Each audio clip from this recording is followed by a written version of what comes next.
We'll get into the quarterback props here first. I'll let you lead it off, man. Where are you taking us for your season-long quarterback prop bet for this upcoming season? Yeah, that's a good place to start because we'll start a little bit negative here. So I'm gonna go to Los Angeles and I'm gonna take Justin Herbert under. I see 3650 passing yards. But shop around, of course, to make sure you're getting the proper number and the juice is allocated properly as well.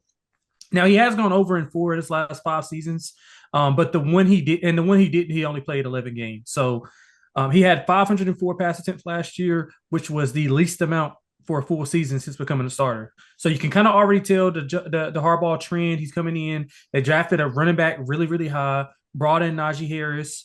I do like the weapons as far as him being able to pass the ball, but I do think that they'll be a lot more run heavy, a lot more 13, 12, and 13 personnel, simply because you want to preserve him. We know Herbert has, he's pretty injury prone, I would say, and maybe not, long term, but he is out a game or two here, a week or two there, something like that. He's always playing banged up. So I think the best way to preserve him in a what I think will be a competitive division with the Broncos ascending. Obviously, you got the Chiefs, and then the Raiders are probably on the uptick with Pete Carroll, new energy in there as well, new quarterback, and Genty, of course. So I think this will be a pretty competitive division. I do like Herbert. I just think he'll be more in the game manager role, maybe hit around like 3,100, 3,200, and be efficient in that. So I think we see like right around the same amount of attempts, maybe 475 to 500 is what I think they want to keep him in between. So I like Justin Herbert to go under his passing yards. 3650 and a half is what I have.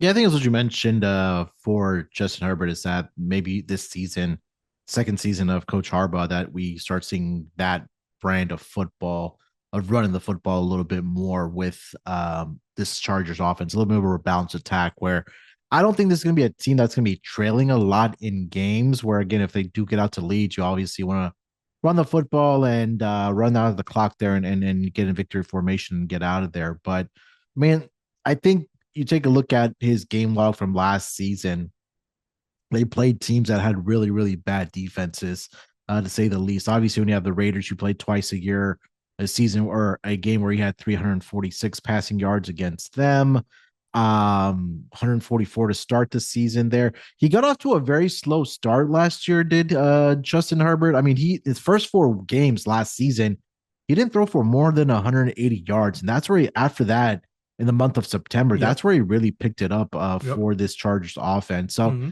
maybe it was a little bit of growing pains coming into the offense, learning under Jim Harbaugh, and maybe coupled with injuries at the running back position. But like you mentioned, they drafted the running back very high in the past draft to probably balance some of that out there for this team. And I think that defensively they should be getting better, especially in a division where I feel like a little, I don't want to say wide open. Obviously, you saw the Chiefs there, but every team you can say did improve in the off season, right? We just talked about the Chargers. The Raiders got better. You got coaching upgrade, a quarterback upgrade. The Denver Broncos second year Bo Nix, that running attack wasn't existent last year. They really pride themselves on the defensive side, and then of course at the bottom of the barrel, though, are or sorry, the Chiefs, I should say. The I feel like they're going to take a step back this year, but I mean, I'm always wrong about the Chiefs, and I feel like they always take a step back, but they really don't. They had a lot of luck on their side, especially in those, one score games. Everybody's But always wrong about the Chiefs. No, you're yeah, not, you're not alone. You're yeah. not So alone. the Chargers, I'm with you. This was on my list. I was considering as well, so I'm glad at least you mentioned it for the first prop here. Also, I'll start with the under here, Lonte, for the quarterback position. I'm looking at JJ McCarthy to go under this number of 3650 and a half in his first season in the NFL with the Minnesota Vikings. And of course, last year we know he had suffered the torn ACL. So this is officially, I guess we can say, his rookie season for the Minnesota Vikings. And it's not like last year where he was in uniform, being a backup, where he was holding a clipboard, learning the offense of Kevin O'Connell. No, a lot of the mental things for Jason McCarthy last year, or his focus, I should say, was recovering from the ACL injury and maybe didn't have a lot of time to watch the offense or, you know, be on the sidelines and learn the offense. And, to put into perspective, if we're asking JJ McCarthy to go for 3651 and a half passing yards, that would be top 12 all time of rookie quarterbacks. And some of the names that are on this list Andrew Luck, Justin Herbert, like we just talked about, had a phenomenal rookie season. CJ Stroud, Cam Newton, Jameis Winston, Mac Jones. And I feel like that this number has also had some Kevin O'Connell baked into it because we know he runs a great offense. We saw what Sam Darnold was able to do last season for this Minnesota Vikings team throughout the season, throwing for, I think, was it 4,000 plus passing yards. But let's also take a look at the fact that this wide receiving group for the Minnesota Vikings is a little bit decimated. I know they traded for Adam Thielen just a day ago to bolster the wide receiving room for this Vikings team, but Jay Jetta, Justin Jefferson, I know he was dealing with a hamstring injury. I don't want to say that's going to linger into the season. They're saying he's going to be ready to go, but those can be tricky.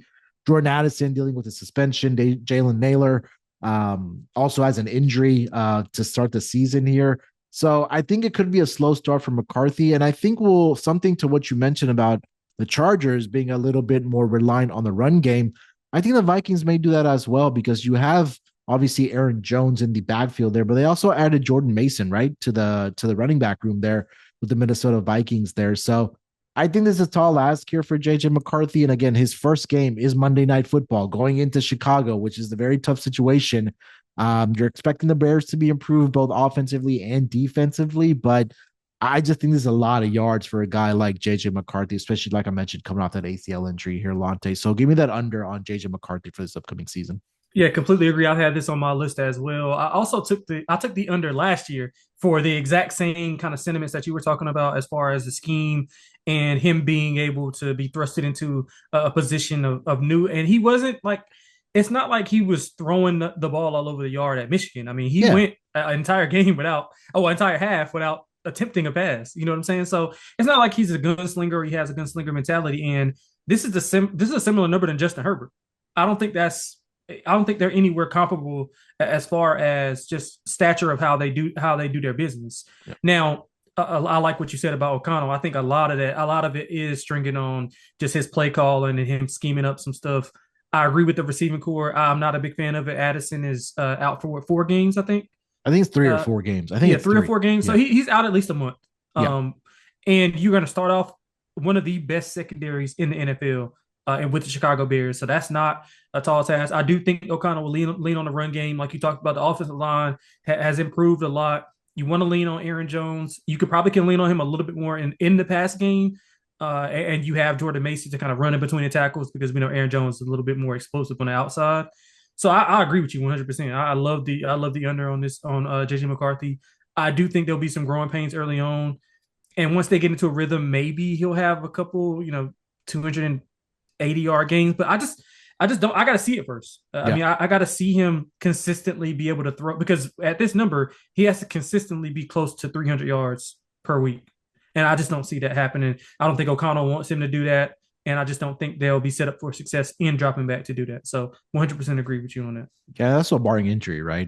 For JJ Exactly. McCarthy. I mean, we Exactly. already talked about it coming off the Yep. torn ACL Exactly. there, but we've seen where these quarterbacks they take a hit in the ribs or a hand injury or elbow injury can kind of derail you, for a couple games here. And it always just takes a couple of those games for these quarterbacks to miss where you can cash an under bet. So obviously, unders are a little bit more, or not a little bit more, I think are profitable, especially when talking about season long player props for these players.